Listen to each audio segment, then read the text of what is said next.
ये है सशक्त प्रदेश और आप देख रहे हैं एसपी न्यूज 24 सच की आवाज। आप देख रहे हैं एसपी 24, मैं हूं विवेक सिंह। उत्तर प्रदेश सरकार में अगर बात की जाए पासी समाज को लेकर, सरकार बड़े बड़े वादे कर रही है। पासी समाज को निरंतर आगे बढ़ाने की बात कर रहे हैं। और लखनऊ में अगर बात की जाए, लखनऊ में जिसे लाखन पासी जी का आदर्श संग्राम पार्टी के राष्ट्रीय अध्यक्ष गौतम भारती ने एक बड़ा ऐलान करते हुए कहा है कि अगर हमारी सरकार भविष्य में बनती है तो मैं पासी समाज से ही मुख्यमंत्री बनाने का कार्य करूंगा।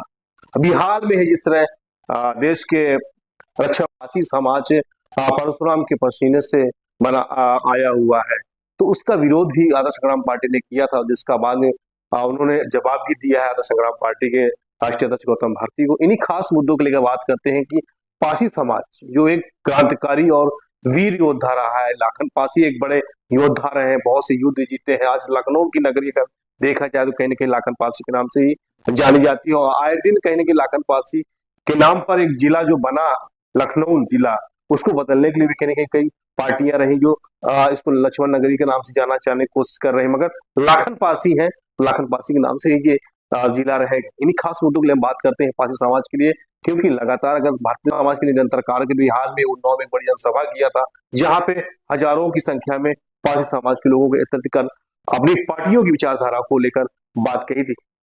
गौतम जी लगातार आदर्श संग्राम पार्टी पासी समाज के लेकर बड़ी चिंतित नजर आ रही है। लाखन पासी को लेकर भी आपने एक बड़ी विचारधारा में बात की कि बड़े योद्धा रहे हैं।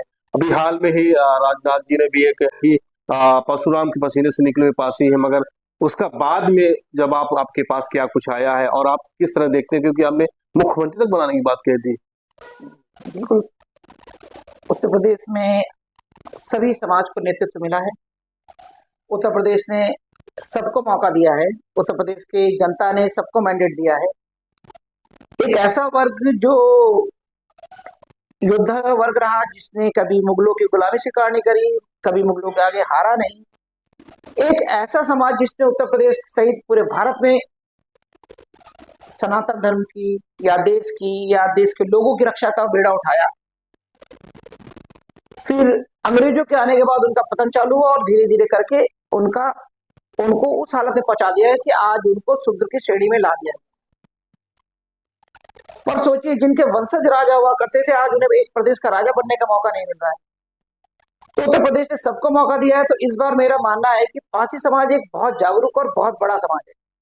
अगर उत्तर प्रदेश में इस बार उनको मैंडेट मिलता है, उनको मुख्यमंत्री बनाने का अवसर मिले, तो पासी समाज से एक मुख्यमंत्री आएगा तो वो अपने समाज के साथ जो अब तक शोषण हो चुका है, जो वो पीछे जा सका है, हो सकता है उनके समाज के लिए वो कुछ करे।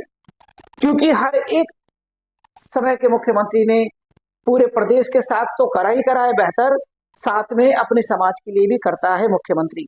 ये भारत का एक सामान्य तरीका है। तो मेरा ये मानना है कि अगर आदर्श संग्राम पार्टी उत्तर प्रदेश में पासी समाज का मुख्यमंत्री बना सकती है, तो पहला तो ये कि आदर्श संग्राम पार्टी की विचारधारा जो देश के मिडिल क्लास और किसान के लिए है, उसका तो हित होगा ही होगा। लेकिन जब एक पासी समाज का मुख्यमंत्री बनेगा तो पासी समाज में एक मनोबल आएगा और वो चाहेगा कि अब हम कुछ बेहतर करें, क्योंकि हमारा मुखिया प्रदेश में बैठा है। तो उनके रहन सहन, आचरण और व्यवहार में फर्क आएगा और वो खुद को सम्मानित महसूस करेंगे। और हम यही चाहते हैं कि देश का हर नागरिक सम्मान के साथ जिए। आज पासी समाज के साथ थाने में और कई जगह भेदभाव, शोषण होता है, इनको लड़ाका काम कहा जाता है, बल्कि योद्धा रहे हैं वो। तो मैं चाहता हूं कि उत्तर प्रदेश में सर पासी समाज के मुख्यमंत्री जरूर बने। और राजनाथ सिंह और बीजेपी ने जैसी आदर्श संग्राम पार्टी की तरफ से मैंने घोषणा करी कि 2027 में उत्तर प्रदेश में पासी समाज का मुख्यमंत्री बनाएंगे, तो उसके बाद से बीजेपी में हलचल मच गई। तुरंत योगी आदित्यनाथ जी ने एक घोषणा करी कि पासी समाज बहुत महान है, उदा देवी की मूर्ति हम लगाएंगे लखनऊ में, जो कि घोड़े पे बैठी होंगी। आनंद फानन ने उन्होंने उदा देवी की मूर्ति तो लगाई, जैसी लखनऊ में किसी और स्थान पे थी वैसी सेम मूर्ति लगा दी, लेकिन जो घोषणा करी थी तलवार और घोड़े वाली, वैसी मूर्ति नहीं लगाई। तो क्या मतलब जबकि पहले से मूर्ति उदा देवी लगी हुई है सिकंदराबाद में, हाँ, तो दोबारा मूर्ति लगाने का क्या औचित? यहाँ पर लखनऊ में लाखन पासी की लग सकती थी, वो लाखन पासी ने लखनऊ के पास आया था, जबकि उसका नाम पासी चौराहा ही रखा गया है वृंदावन में। सोचने वाली बात है कि इन्होंने अचानक, जब से आदर्श संग्राम पार्टी ने घोषणा करी है जून 2025, उसके बाद से इनके अंदर ही पागलपन दौड़ रहा है। ये पागल हो रहे हैं कि कैसे क्या करा जाए।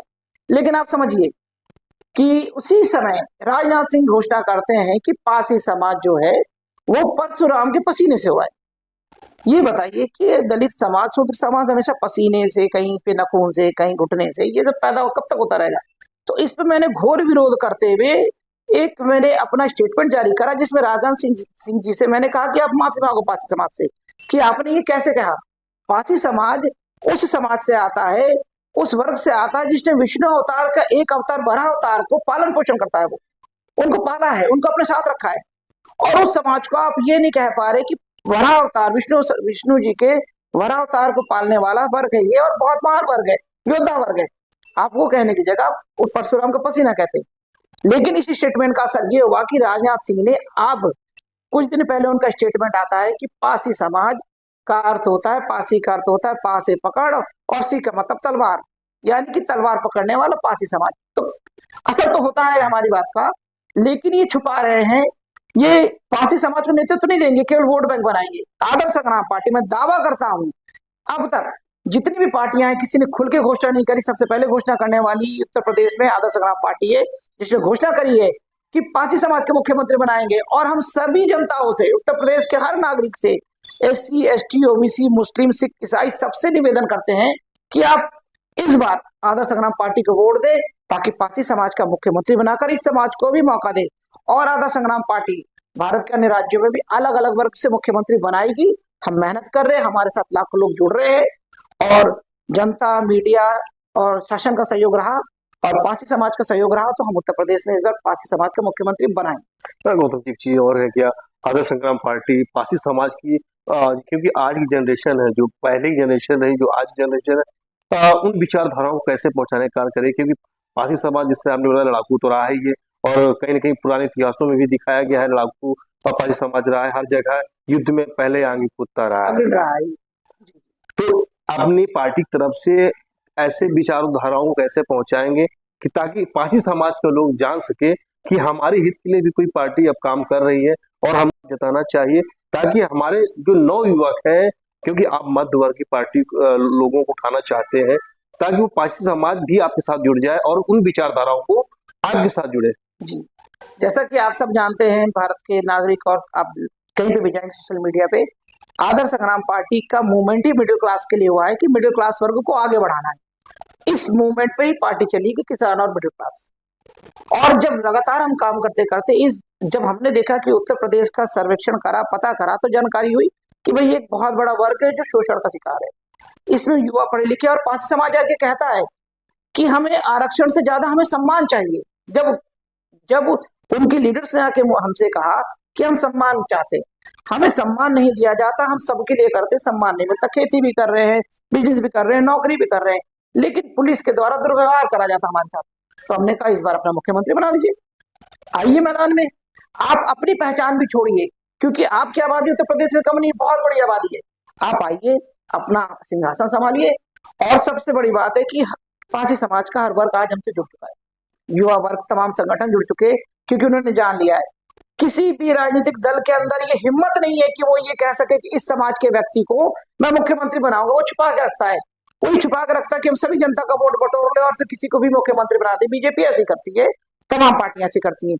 और आदर्श संग्राम पार्टी जब कह रही है, क्योंकि ये सत्यता है, हम बनाना चाहते हैं उत्तर प्रदेश में, अगर हम पारसी समाज को बनाना चाहते हैं तो हम जम्मू कश्मीर में चाहेंगे जब भी हमारी पार्टी पहुंचे तो वह कश्मीरी पंडित के साथ शोषण हुआ है, तो कश्मीरी पंडित को मुख्यमंत्री बनाए। इस तरह हम मराठा को वहां महाराष्ट्र बनाए, बिहार में आदिवासी को बना दें, वहां पे तमाम समाज है, झारखंड में आदिवासी को बनाए।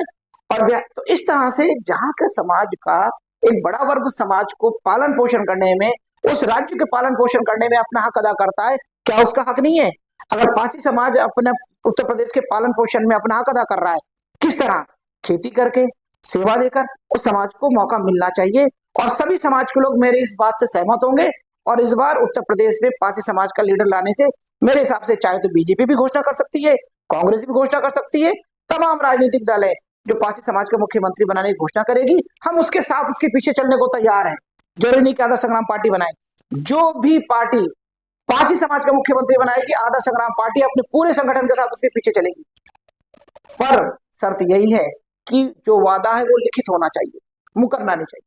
हाँ, कहीं ना कहीं आपका मतलब कहना है, कोई भी सरकार रहे पारसी समाज के साथ एक लिखा पढ़ी इस बार करे मौका देना और चाहिए। वादा करे कि हम मुख्यमंत्री पारसी समाज के लोगों को ही केवल 5 बनाएंगे। साल, केवल 5 साल पारसी समाज को दे दीजिए, इसके बाद और समाज को मौका मिलेगा, उनको भी तरने का, उनको भी आगे जाने का मौका मिलना चाहिए।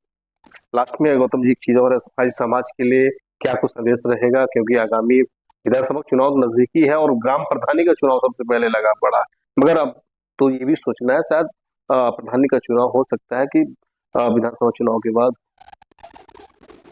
जनता को थोड़ा भ्रम में रखा जाता है, क्योंकि मैंने देखा है बीजेपी अचानक ही घोषणा करती है, घोषणा बताई जाएगी कि विधानसभा चुनाव के बाद होता है। इन्हें केवल बंगाल का चुनाव पहले निपटाना है, क्योंकि बंगाल में इन्होंने अपना पूरा पॉलिटिकल पार्टी के कार्यकर्ताओं को इन्फोर्समेंट भेज दिया है। इनके सभी जगह के पार्टी के कार्यकर्ता बंगाल पहुंच चुके हैं, वो अपना काम करेंगे, रात दिन प्रचार कर रहे होंगे, क्योंकि यही करते हैं। किसी राज्य में ही दूसरे राज्य को लोग भेज के प्रचार प्रसार करते हैं और वहां पे जीतने की कोशिश करते हैं, बल्कि ऐसा नहीं होना चाहिए। जिस प्रदेश में चुनाव है उसी प्रदेश के लोगों को प्रचार होना चाहिए। ये इनकी रणनीति रही कि दूसरे प्रदेशों से लोगों को भेज देते, गाड़ी भर भर के, ट्रेन भर भर के ये भेजे लोग, और वो लोग अभी वहां पर है। जब बंगाल का चुनाव खत्म हो जाएगा, ये तत्काल यहाँ बुला करके चुनाव की घोषणा कर सकते हैं। इसीलिए जितने भी उत्तर प्रदेश में आप, जितने भी लोग मेरी बात सुन रहे हैं, पंचायती चुनाव की तैयारी करने वाला हर नेता, हर प्रधान तैयारी में रहे, क्योंकि ये आपको बहका देंगे, आपका कार्य डिजाइन कर देंगे, जनता के बीच में पकड़ कमजोर कर देंगे आपकी, और ये चुनाव की घोषणा कर देंगे। चुनाव होगा, बंगाल चुनाव के बाद ये कर डालेंगे। अपने समाज के लोगों को क्या संदेश, पारसी समाज के लोगों को क्या संदेश देना चाहेंगे लास्ट में? सबसे पहले तो मैं चाहता हूं कि मैं भारत के और उत्तर प्रदेश के समस्त समाज से पहले एक संदेश देना चाहता हूं। आदर्श संग्राम पार्टी आप सबकी है, ना हिंदू की है, ना मुसलमान की है। स्वर्ण समाज भी हमारे साथ जुड़ा है, दलित भी जुड़ा है हमारे साथ सिख भी, मुस्लिम, हर कोई। हमारा एक संदेश है, ये राष्ट्रीय पार्टी है, राष्ट्र के लिए काम कर रही है। पारसी समाज को मौका देने की बात कर रहा हूं इस बार। हर बार किसी ना किसी को मौका मिलेगा, इस बार पारसी समाज को आप, हमारे प्रदेश के नागरिक, हमारी जनता मौका दे, इनका भी उद्धार हो। आपने सबको मौका दिया है उत्तर प्रदेश ने, इस बार पारसी समाज को मौका दे, इनका भी उत्थान हो, ये भी अपने सम्मान के साथ आगे बढ़ सके और कह सके कि हम भी, हमारे राजा भी छत्रपति हुआ करते थे, हमें भी मौका मिला। इन्हीं संदेश के साथ मैं सबसे निवेदन करता हूं कि आदर्श संग्राम पार्टी जुड़े और पारसी समाज के मुख्यमंत्री की लड़ाई में हमारे साथ जुड़ के आगे आए। तो आप थे हमारे साथ आदर्श संग्राम पार्टी के राष्ट्रीय अध्यक्ष गौतम भारती जी ने, उन्होंने कहा कि पारसी समाज को आप तो जागरूकता के साथ आगे आने चाहिए और अपना मुख्यमंत्री चुनने का एक मौका दे रहे हैं, तो हमारे साथ जुड़कर अपना मुख्यमंत्री बनाए और अपने कुर्बानी, जो हमारे कुर्बान हुए, आपके पास समाज जितने लोग कुर्बान हुए थे, उनको एक सद्भावहीन श्रद्धांजलि भी होगी।